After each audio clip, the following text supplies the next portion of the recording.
Alright, I just got back with this Radiola 33, so let's, I think we're going to power this thing up and see how it goes.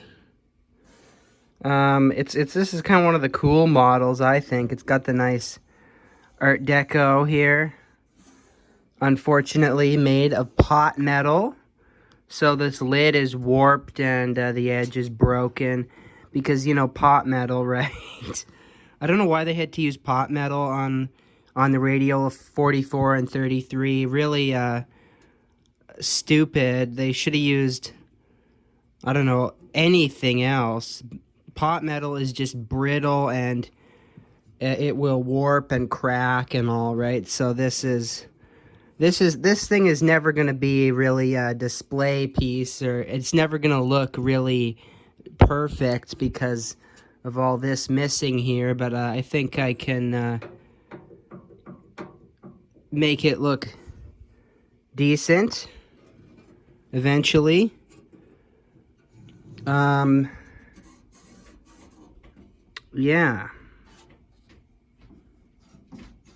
The power switch is missing. And yes, this is a metal case. And you can see the paint is missing around all the controls, probably from use. So we can assume this thing has had a good bit of use, considering this, all this wear here. And the volume knob is missing. And what else? Let's open it.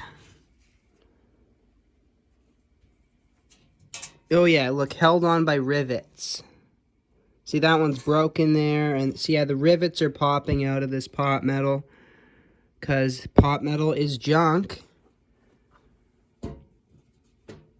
Okay, and inside, this is the Radiola 17, 18, and 33 are basically the same thing, just modified, right? The 17 had some controls down in here to adjust hum. The capacitor block is taller. The speaker jacks are on the receiver. And there's see, basically what they did is this is a Radiola 17 with some modifications of the circuits and also cheapened down. So what they did is they removed the hum balancing controls. They removed the voltage selector switch. They removed the terminal strip on the power supply and some other stuff. So in 1929, I suppose this was the, you know, buy last year's or 2 years ago's technology and get it for a cheaper price. This was the budget model. Even though nothing was really cheap in the 20s or 30s, this was the budget model, I guess. I haven't really looked at this yet, so looks like we do have a power switch, though. Definitely can't be original. This is so sloppy. Look at this. Look at that. Oh my god. Not even soldered. Oh man. Look at that. Not even soldered. So, here's the missing corner. See the rivets? Yeah, see these rivets? They're made of pot metal. They just break off. So, at least I have this missing corner here. That's good. Yeah, made of pot metal.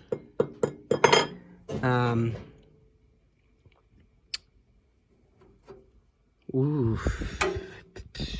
This cord looks original to me. It's just 2 wires twisted. That's got to be the original, because any kind of cord made in the 30s, 40s, or 50s would have had another piece of insulation going over these 2 wires here. The plug is also very original looking, with its very dirty nastiness.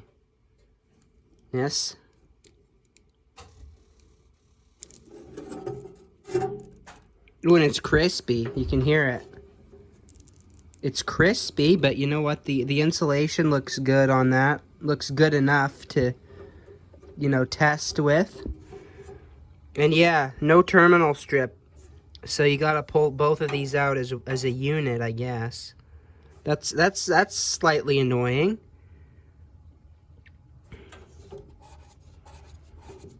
$50-60 cycles.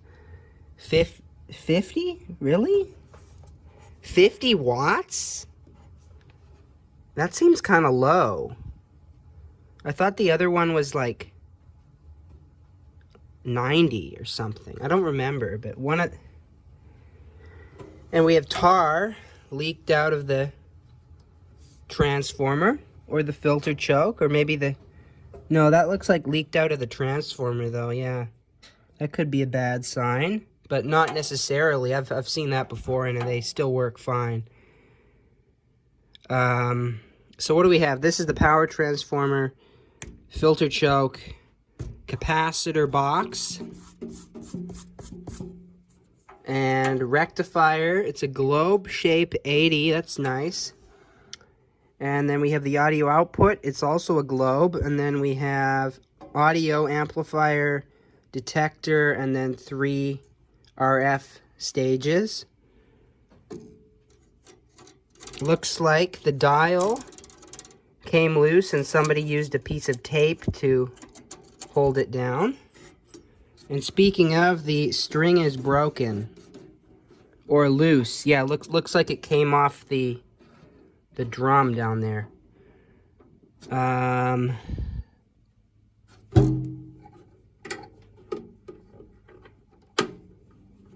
What is this right here?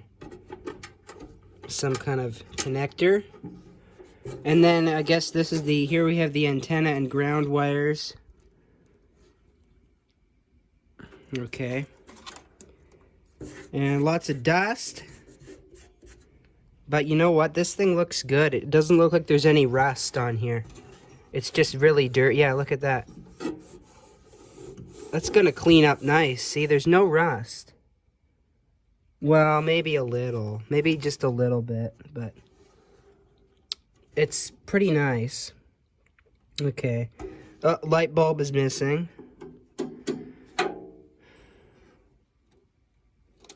Yeah, I don't really want to break this dial here, so I'm going to leave it alone for now. Yeah, this is kind of stiff. Probably just needs some oil.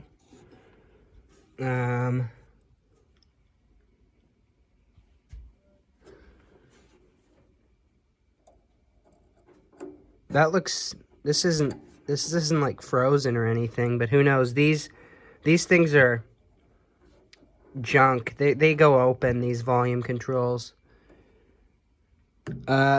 Let's pull the 80 and plug it in. I'm not even gonna stop the recording. I'm just gonna, you know what? This is annoying. It's all tangled here. Come on.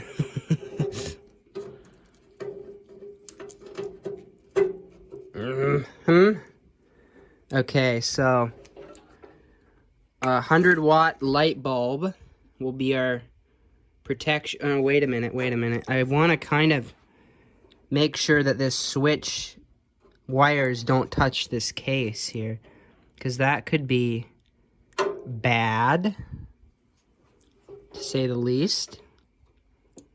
And also, always check these plugs, because strands of this wire can become loose and short this. And I had one where I plugged it in and it made a big bang and blackened the outlet and kind of scared the shit out of me. So yeah, just check these things, because these plugs can do that. But this is a light bulb, so it's actually just fine. So now I don't think the switch is on, because we are not getting anything. Unless this is... Nope. Alright, so we'll try the switch. If I can... Yeah, there it is. Okay. Now we'll try it again.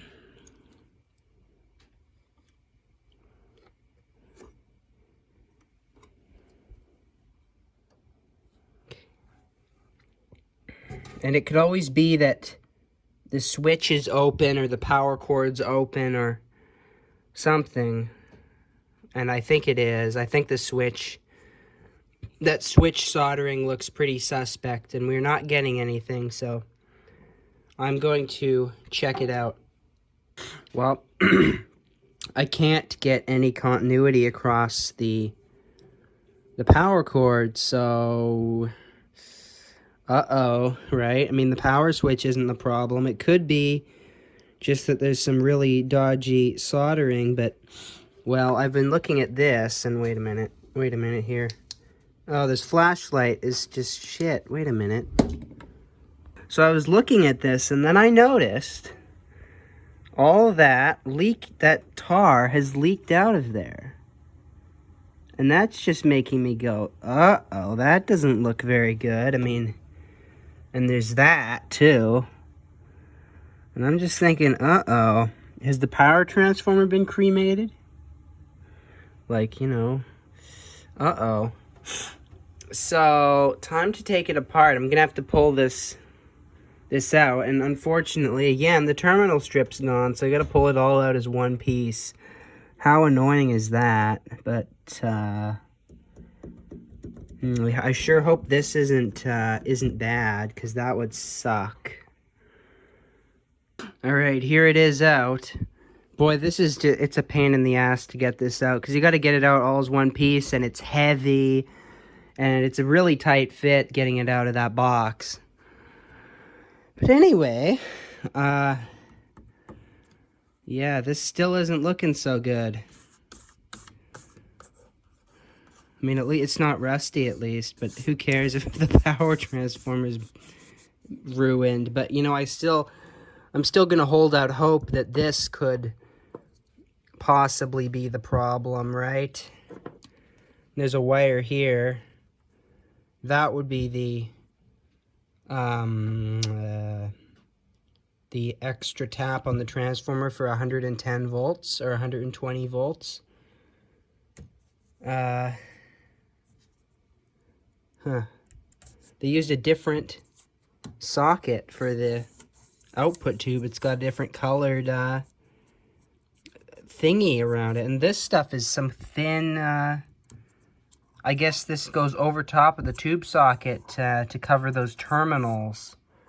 Because on the Radiola 17, there are the rivets that hold those pins in place are exposed, which means you could potentially touch the connectors and get a shock or something. So I guess they came up with this thin layer of stuff to cover those up. Yep.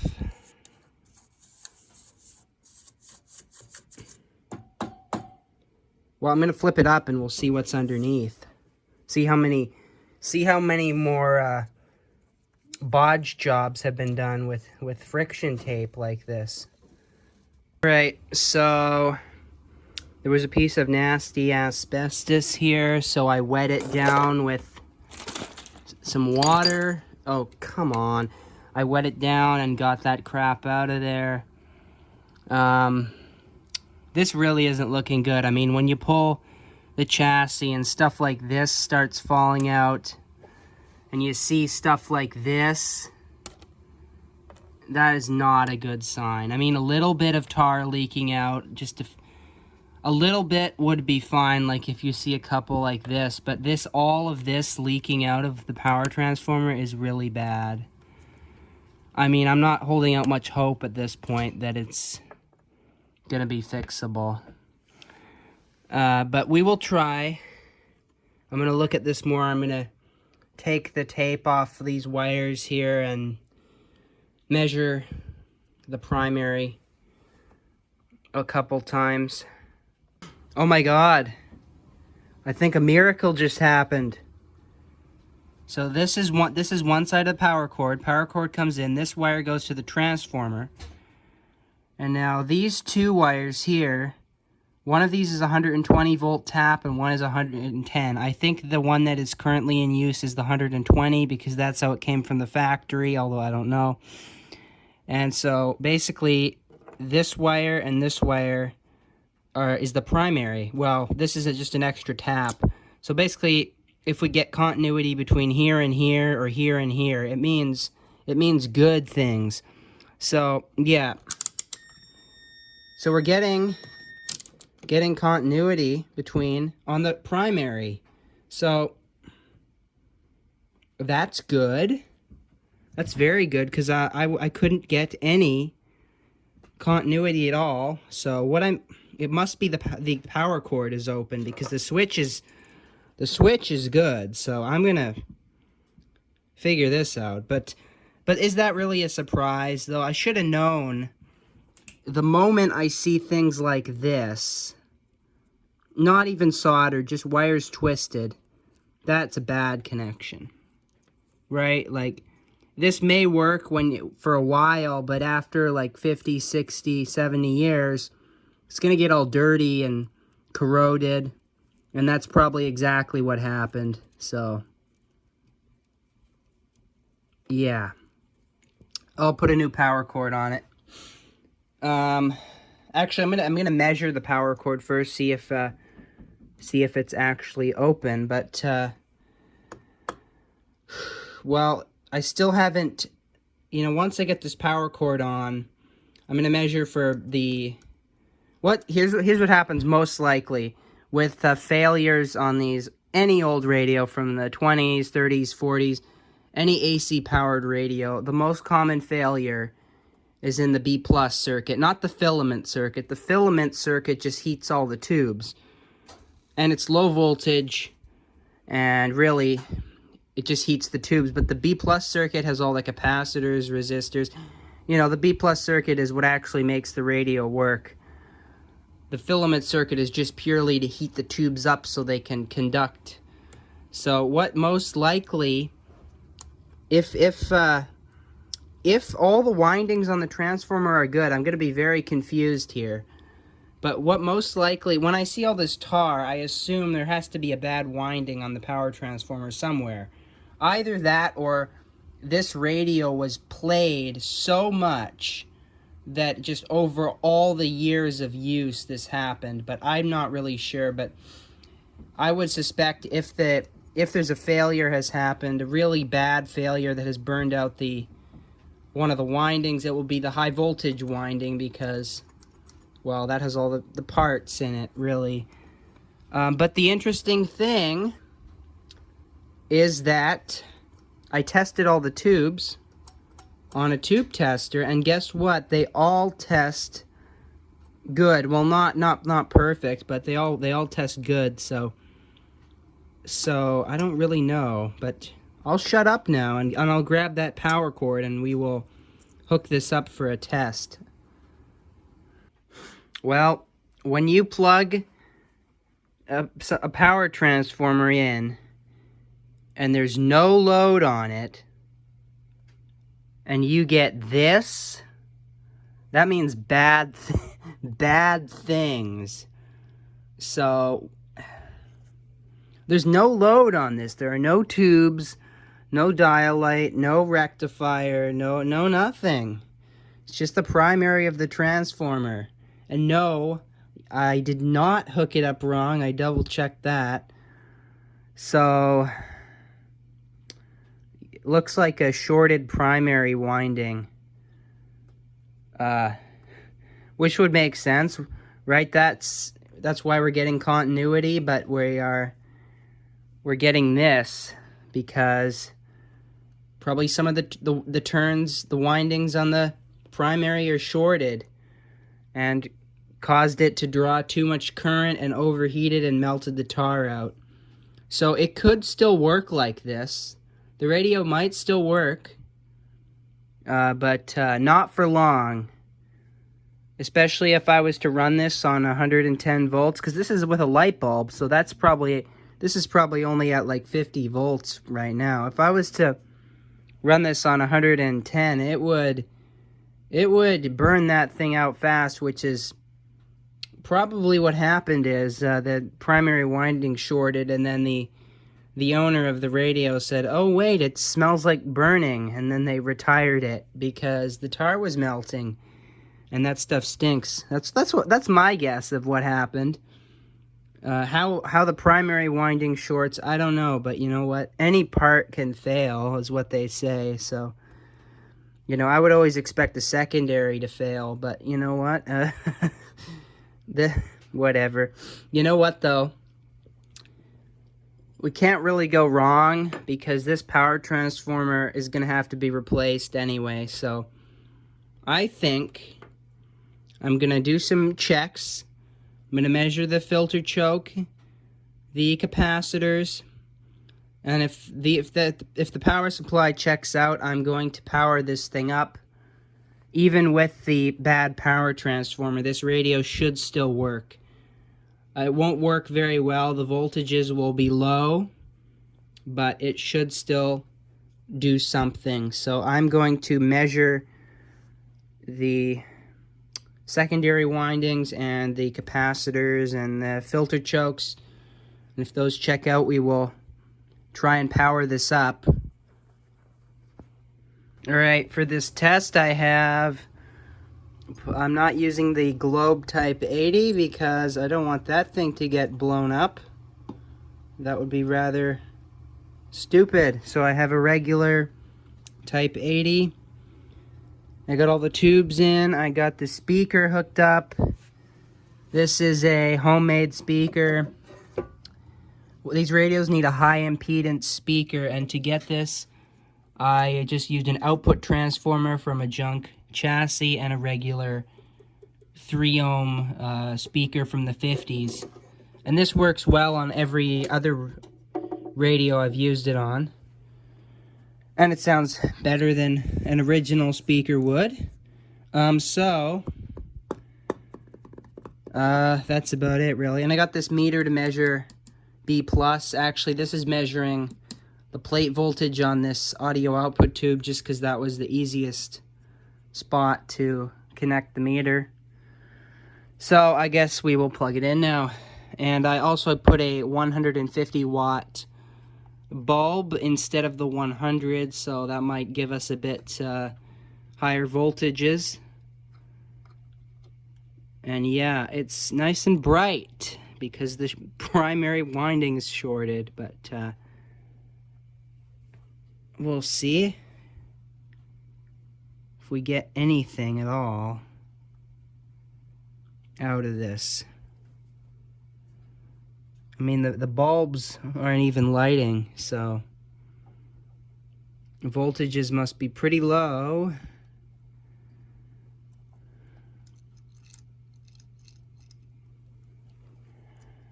The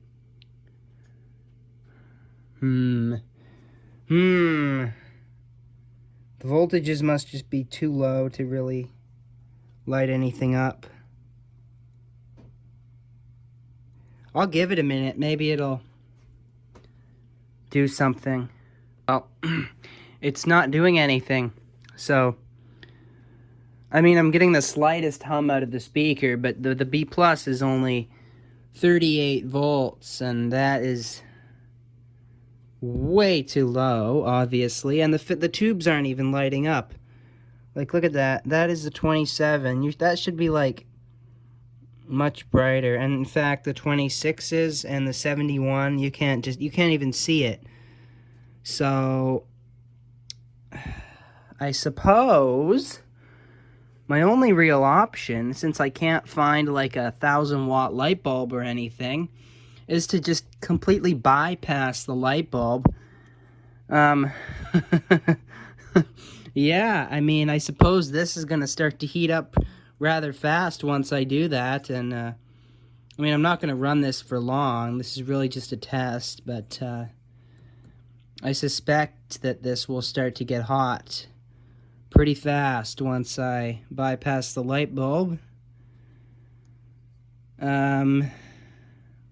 Yeah, but whatever, here goes. I'm going to do it. I hope it's not like going to completely dead short, you know, and blow the breaker, but here goes. I'm getting a loud hum out of the speaker.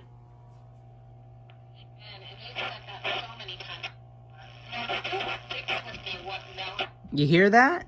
It's working, you hear that?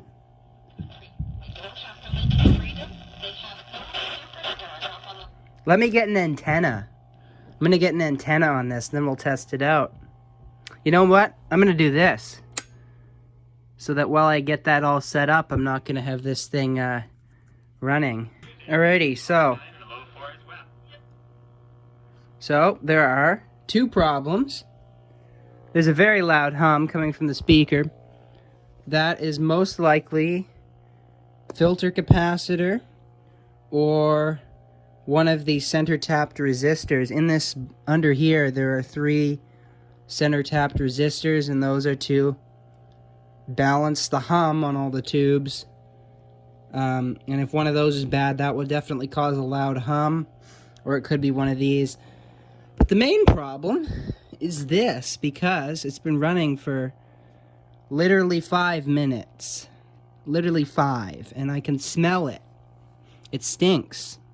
It's not like super hot. It's not even warm, but I can smell it, and that is no good. It stinks. It really reeks. So I'm not going to run this for long, but yeah, this power transformer has to go. Unfortunately, this thing is in good condition. The tuner works. None of the capacitors are shorted or leaky or anything. It works. It just, the power transformer is bad, which sucks. But whatever. At least we have confirmed that everything else is working. In fact, even the volume control is still good. And these old volume controls kind of suck. But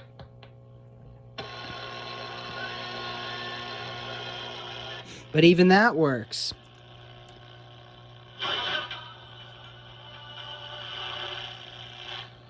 Capitalist who's drawn frequent comparisons with former US President Donald Trump and Economy Minister Sergio Massa. On Massa's watch, inflation has soared to more than 140% and poverty has increased. John Charles. Business coming up next. Traffic is always changing. Now, more than... It's distorted, though. I wonder... I'm going to measure the voltages. They might be low, but, you know, just from the tubes being lit, it doesn't look like it. So, it could be the tubes are weak. In fact, when I tested this one, it measured pretty weak. The other ones were acceptable, though, but this one measured on the weak side. So, this could be possibly it. Or it could be just the hum causing distortion, or it could be voltages are low. I mean, boy, oh my god, it's really starting to stink now. I'm gonna have to turn it off soon.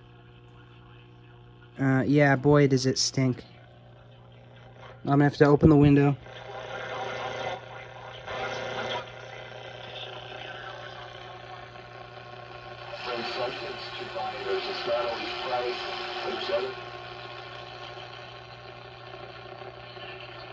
People living with kidney disease right here in BC.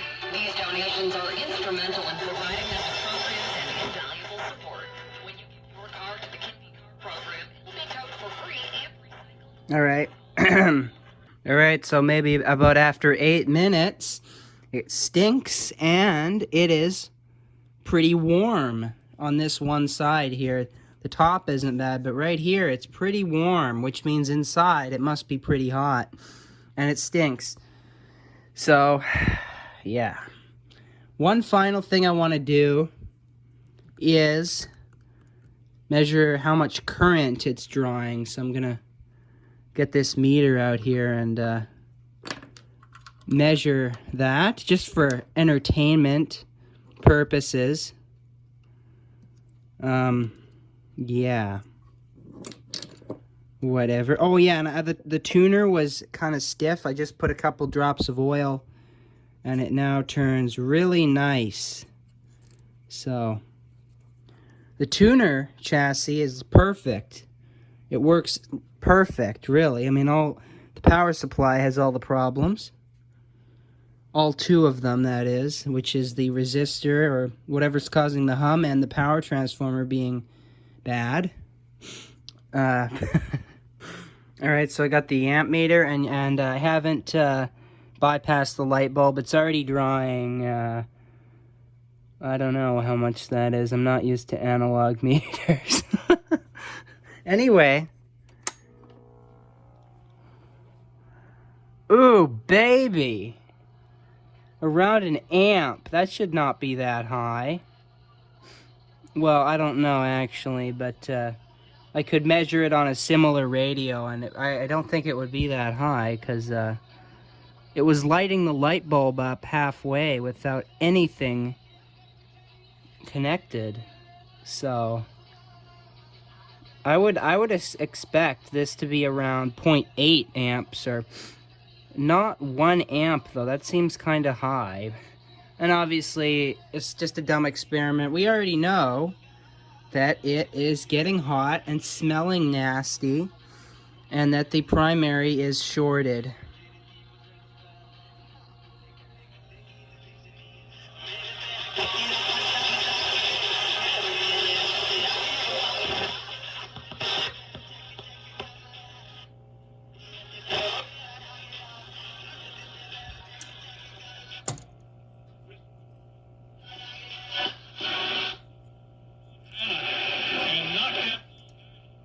Locally owned Basement Systems Vancouver is part of the HPCN, an approved contractor for the Clean BC Better Homes program, with available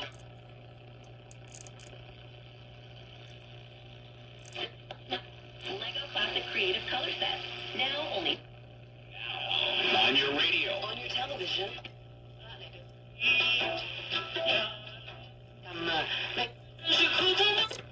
So I'm not going to do much with this for now until I find a transformer. So I guess I'll be putting this back together and trying to find a transformer for it, if I even can.